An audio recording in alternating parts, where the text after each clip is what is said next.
Hey guys, so in this video we're going to go over the recitation packet answers for week 12. This was the polymer lab. So the first question is to discuss what is a polymer and what is a monomer. So a polymer is any structural compound that is made up of small units that are all identical or close in chemical structure to each other, which can be added up together and form like a long chain, kind of like this picture over here. So here are the monomers. Think of them like beads on a string, and then they can link together and form a long chain polymer. So here's an example of some inorganic polymers. Here are the monomers, and you add a catalyst and you can form the polymers. And then a biological example is DNA, which, as you may have heard, DNA is a polymer of these 3 repeating structural units, and there are 4 different types of the monomers, and they can be arranged in different orders, and that's what spells out the code for all of life. So on to the next question. This is a math problem. If the molecular mass of PVA is roughly 100,000 AMU, how many repeat units or monomers are in the PVA chain? And it gives us the formula of the monomer. So the easiest way to go about this problem is you know that the mass of the polymer divided by the mass of a monitor, which I'll call A, is equal to the number of monomers. So we have the mass of the polymer, we just need to find the mass of a monomer. So if we have that the formula is C2H4O, we can have 2 times 12 grams per mole for carbon, 4 times 1 gram per mole for hydrogen, and then 1 oxygen, which is 16 grams per mole. So we'll have 24 plus 4 plus 16, which comes out to be 44 grams per mole in the monomer of PVA. So that means that we can divide 100,000 by 44, and we'll get 2,273 monomers.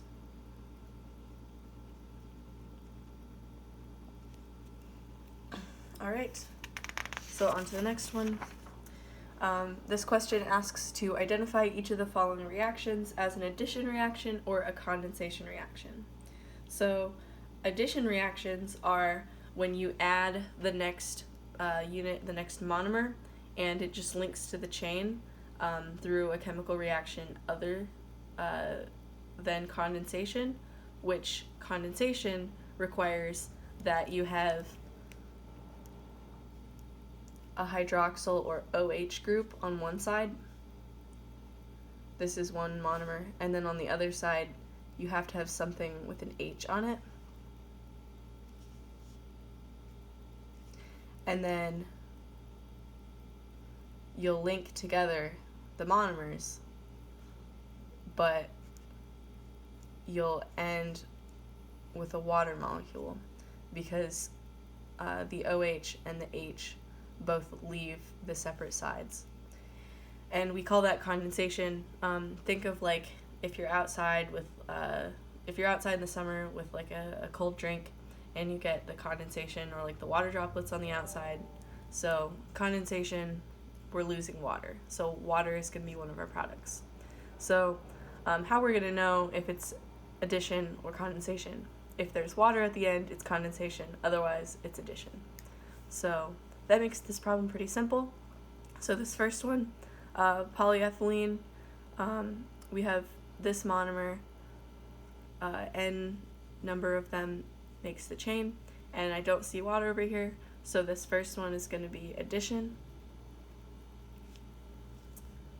For polyester, you can see that we have an OH on this side and also an OH on this side, so we've got an H that we can donate or an OH here, and those react and we have H2O, so that means that this one is going to be condensation. So the problem continues, and we look at Kevlar. We have an H over here and an OH here where these could link, so we see that we get water.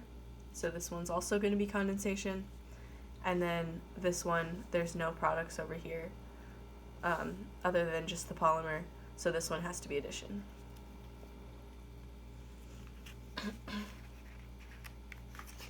Alright, so number 4. So this one asks to draw the H bonds between polyvinyl alcohol and water. So hydrogen bonds can form between fluorine, oxygen, and nitrogen. They're lone pairs.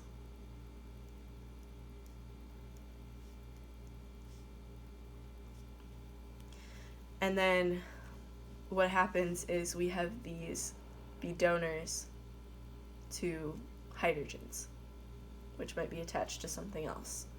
And the way that we draw hydrogen bonds is usually like these dashed lines. So on our PVA here, we have oxygens, which can be hydrogen bond donors. I'll just draw the lone pairs here. And then we also have these H's, which are acceptors. So another thing with hydrogen bonding, there is also hydrogens here,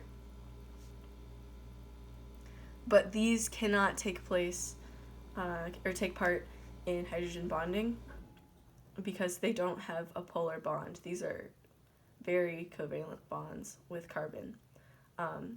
The only hydrogens that are able to take place or take part in hydrogen bonding are the ones that are involved in a polar bond, like with one of these more electronegative atoms, because this partial charge is what allows this interaction to take place. So what we can do is we can draw some water molecules around here and draw the hydrogen bonds between them. So water can hydrogen bond because it's H2O.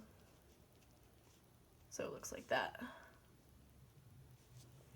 So we'll just draw a few water molecules. If I draw one of them here, then I can get this interaction right here. And I'll draw that in red so you can see it a little bit better.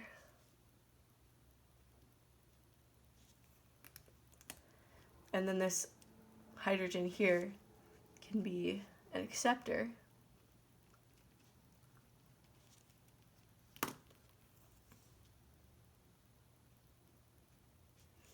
For this oxygen on the water.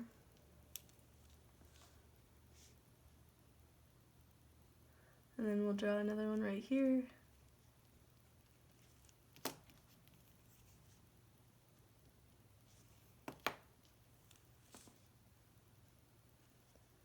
And another water. And also, the water can have hydrogen bonds with itself. That's why we have surface tension and things like that. So we can have these guys together.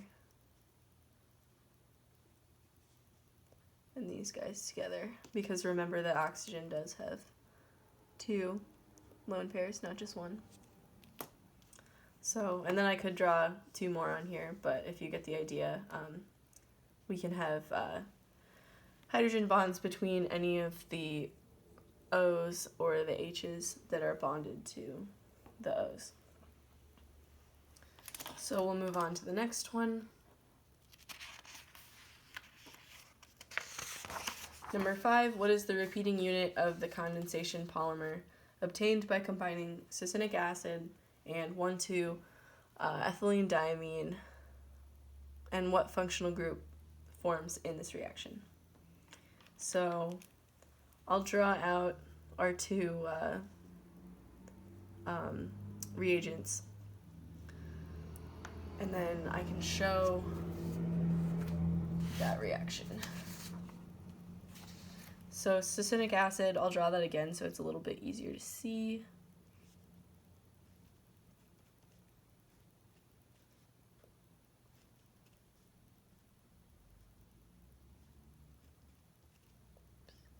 And that should be a carbon there, sorry. So we have 1, 2, 3, 4 carbons. So 1, 2, 3, 4 carbons.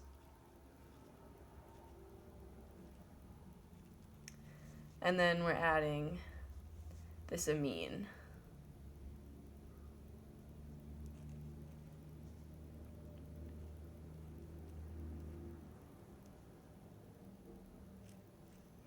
Which has 2 carbons between it.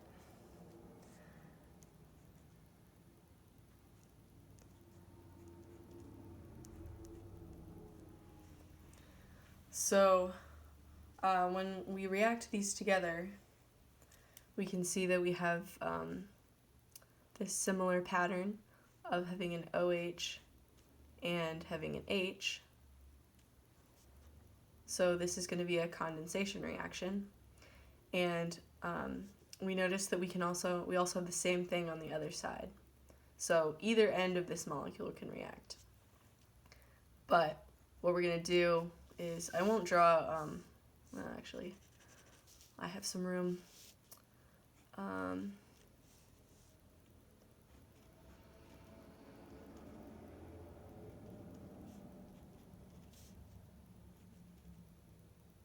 Oops.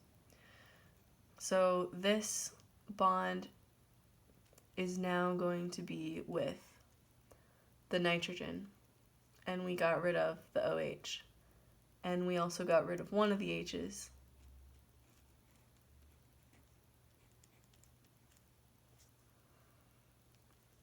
And then this is free to react again with more of either succinic acid or 1,2-ethylene diamine, and we get just a long polymer of repeating one and then the other and then one and then the other.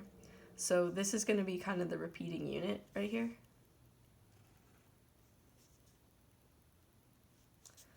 So I'll just draw a big long one so you can kind of see.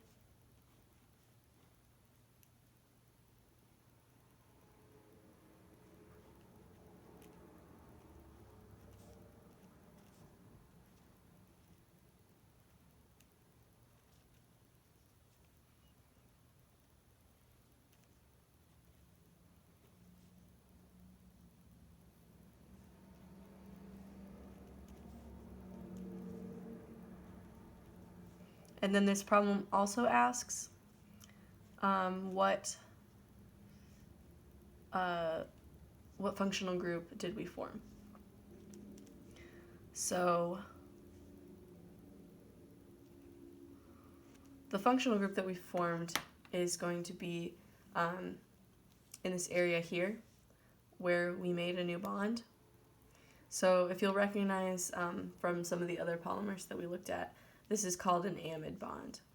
This is also the bond that's between the structural units, the monomers of proteins, which are polymers. Proteins are made up of amino acids. So an amide bond also forms in proteins.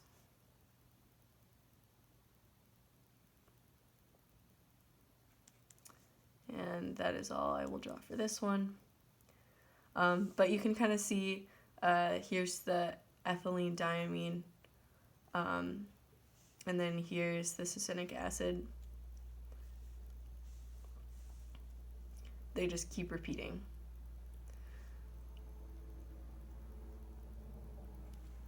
And this repeats many times.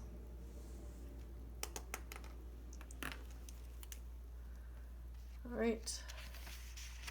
So number 6, this asks to identify the monomer required to prepare the polymer. So this is a similar thing as last time. We can see that this looks like the same thing repeating twice, because we have nitrogen, carbon, carbon, carbon, carbonyl, and then we start again with nitrogen. So we had 1, 2, 3 carbons, 1, 2, 3 carbons, and then carbonyl. And then it looks like it repeats again with the nitrogen. So if we just split this in half, we can see that we need to have 3 carbons, which all of these answer choices do, and we need to have a carbonyl and a nitrogen. So that gets rid of this one because we don't have any nitrogens here. But now, then we can also look and see how we formed this bond. So this was probably going to be a condensation reaction, so we need to make sure that we have an OH on one side and an H that we can get rid of on each side of the molecule. So if we look also at our answer choices, we can get rid of D because we know that we need one of each on each side because we need to get rid of that water.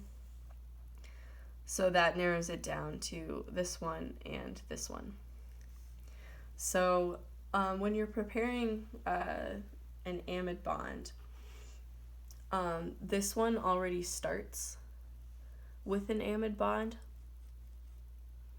right here. So you wouldn't be making a new bond. Instead, you'd be trying to react this alcohol with this nitrogen. And amides like this are not as reactive as carboxylic acids. So something to learn here would be when you're making amide bonds, those are formed through a carboxylic acid like this and an amine. We don't ever do this because this reaction doesn't work necessarily as easily. And if you continue on to organic chemistry, you'll learn more about why that is. But then this one is going to be the answer.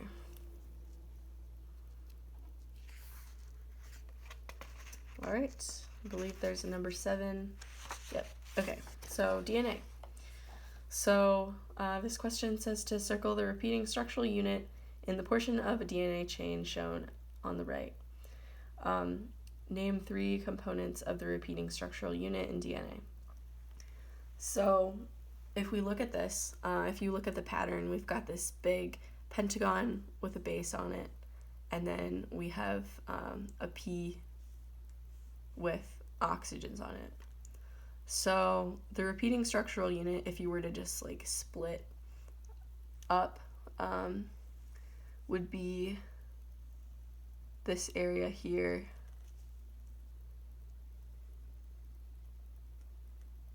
And then we continue until we get to the next O to CH, so here.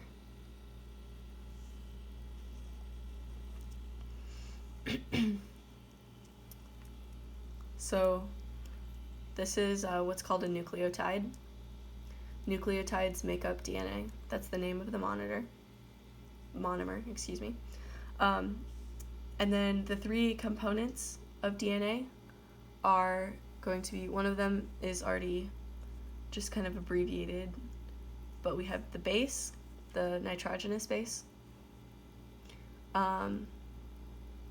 We have this structure here, which is called a deoxyribose sugar. And then we have this group right here, which is the phosphate group. And if you think of DNA as like kind of a ladder structure with rungs in between, we call this the double helix. What happens is the bases are like these boxes here. And then you have another strand. And then these guys have hydrogen bonds in between them. But kind of like the sides of the ladder are made up of the sugar and phosphate.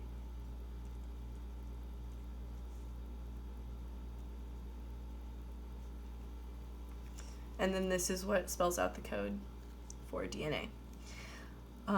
So there's also other kinds of nucleic acids, like RNA, which has a different type of sugar. All right. So now we have 2 lecture review problems about IR spectroscopy.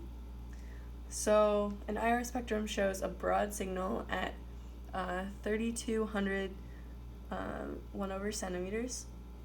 What kind of bond could this be, and what is the energy in joules of the photon absorbed? So you'll need to look at an IR chart for this and match that up with something on the chart, but you can find that this is probably going to be an alcohol or an OH. Stretch. So this also asks, what is the energy in joules of the photon absorbed? And we can find this using energy is equal to HCV, and H is a constant and C is a constant, but V is our variable here. So this needs to be in meters in order to get joules though. So we need to convert 32 1/centimeters to meters.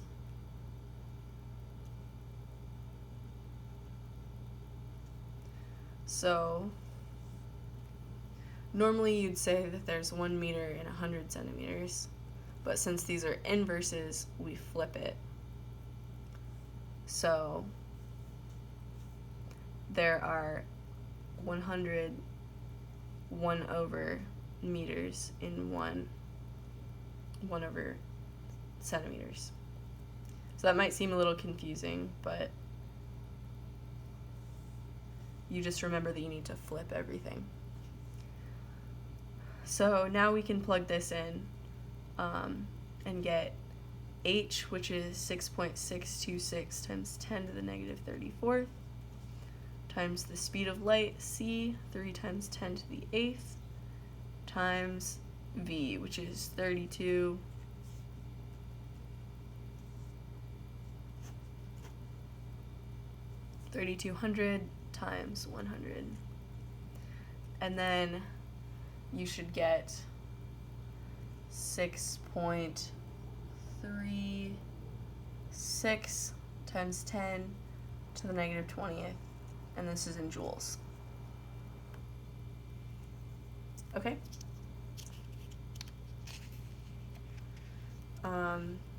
So this next one is the exact same thing, but we have a signal at 1700 inverse centimeters. So from looking at your chart, you know that this is probably going to be a carbonyl,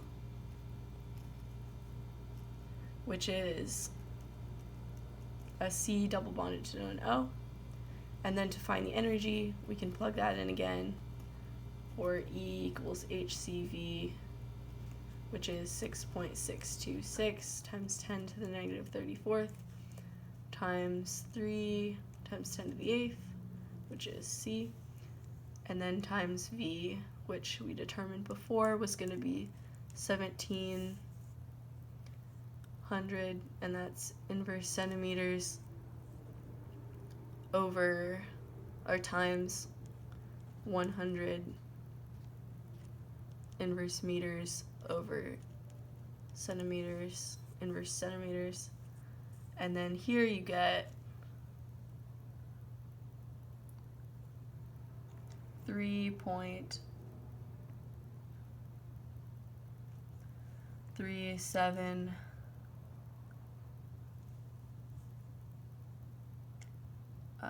times 10 to the negative 20th joules. And then that's your answer.